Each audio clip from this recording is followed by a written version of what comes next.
Hello there, Sarah from 17 once again. This is my Uncharted Lost Legacy crushing difficulty walkthrough.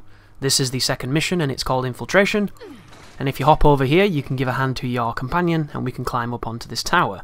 And then from this point onwards it's going to be more tutorial for the mobility of the game, which is the climbing, the sliding, the jumping, the mantling, the shimmying, all the great things that Uncharted has done very well for a very long time now, and indeed it does it the finest in this game, I believe.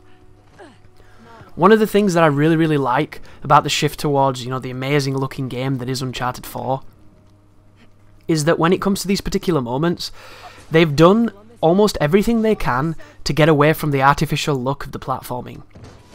And I've spoke about this before if you've followed my brutal walkthroughs, but Uncharted started off as this game with this wonderful colour palette, and then every so often there were these really obnoxiously coloured things that were essentially designed so that you knew you had to climb them. They had a fetish for using yellow pipes, and this extended to a lot of the games, and admittedly, you're going to have a lot of Deus Ex Machina when it comes to climbing things, because buildings aren't generally designed to be mantled from the outside like that crazy French guy who they call Spider-Man. Most buildings, we use elevators and stairs and things of that nature. So, to make it organic and dynamic and look aesthetically pleasing while still, maintaining that believability and keeping you in the game is really good.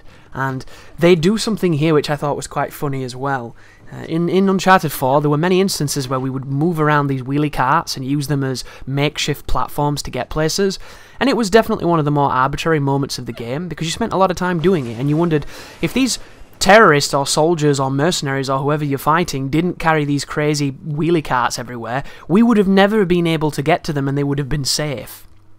So in this DLC, you do about 2 of those puzzles, and they immediately get rid of that mechanic by saying, yeah, this is pretty dumb, why do we keep doing this again? And it's gone, and I haven't seen it since, so I think that that's a really cool thing that they did there. It's very self-aware, and it shows to the dynamic nature of how Naughty Dog builds these levels, and I really like this because it goes against your expectation. You think you're going to drop this down, she's going to climb up, but it breaks the floor. And going against convention once you establish it is one of the best things video games can do, because there's nothing more tedious than repeating the same task multiple times and beginning to notice the tedium of it. But then there's nothing more delicious than thinking you're doing a tedious task only for it to become something different. And that's what I would love video games to move towards, more of that. But the problem with it is, it's difficult to innovate. It's easy to follow, it's not easy to lead. And I nearly fell off the girder just then, which was interesting.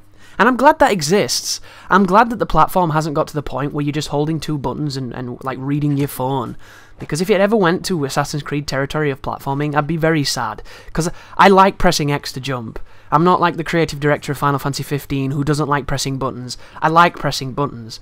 That's what the games are to me, they're me inputting and getting that feedback from my character doing something. And that's a very important part of game feel, and game feel is important. But here is the lockpicking. If you've lockpicked in any video game, you know immediately how to do this. You rotate the analog until you get that signifier and the vibration telling you that you're close to the area, and then you hold it in the area where it's vibrating until it goes green. Do that a few times, and the puzzle is done. But you'll notice that our companion there is going to knock the window through, and then we're going to be moving through this area. So if you go up to the map on the wall here, and you pick up the tusk of Ganesh, I think he's called, the Indian elephant guy, and then there's going to be a little bit of a vignette here notifying us that there's a box over here for us to lockpick, and then once you do this it's going to trigger a lot of exposition and storyline. We're going to trim that out, and we're going to go directly to the escape sequence. So the escape sequences, there's a couple of things you need to bear in mind. If you miss a jump and you have to climb more than you perhaps should at that point, there's not much you can do outside of dying, because once you go to the monochromatic screen, you're only a couple of bullets away from death at that point, and there's not much to do outside of taking cover, and a lot of the times the cover, they're shooting you from all angles, they're very accurate, so it's one of those, you're going to take a few deaths just because you get unlucky sometimes. But something to note here, this is not the damage that you can take when you're in a gunfight. They've made a concession to make these moments less bullshit, because if you played Brutal on the old games and you were on one of these moments and you just immediately died before you saw the guy who shot you, you know how unfair that felt. Right now, I'm taking 20 shots before I'm going even remotely close to death, which is a lot. you know, for these kind of games.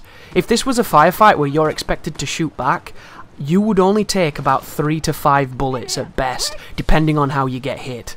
Sometimes you can take a little bit more, sometimes it's a little bit less.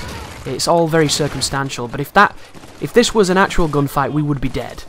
So I'm really happy that they've gone in there and they've understood that this is meant to be cinematic, it's not meant to be frustrating on the harder difficulties.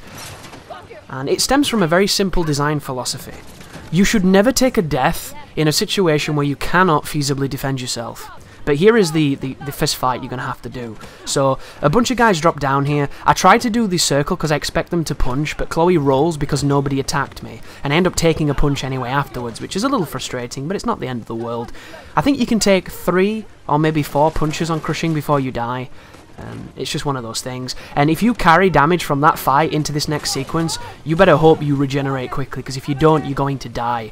And I die coming up here, and then the checkpoint is really squirrely, so I have to use a crossfade, because there's no way to link the footage, unfortunately, guys. But you'll notice, I've took a lot of damage. I'm at the point where when I jump across this roof, 1 more bullet kills me, so I climb up here, I die just now, and that's where it puts me. So, it's not too bad as far as checkpoints. It put me a little bit in front of where I was, but the crossfade fixed that, so you don't even really notice too much other than, oh wow, the colour came back, which is good stuff. So climb up onto this roof, keep pushing forward. The tip here to find out where to go, if you're ever having trouble with navigation, is the lights. Game developers have subtle cues built into the visual design of their game to draw your eye's attention. Colour is one, lighting is another. These two components will tell your brain where to go instinctively without you even realising you're making that decision, because you've played a lot of games before and it's just the psychology of game design at its work and at its finest. So thank you for watching. You take care now.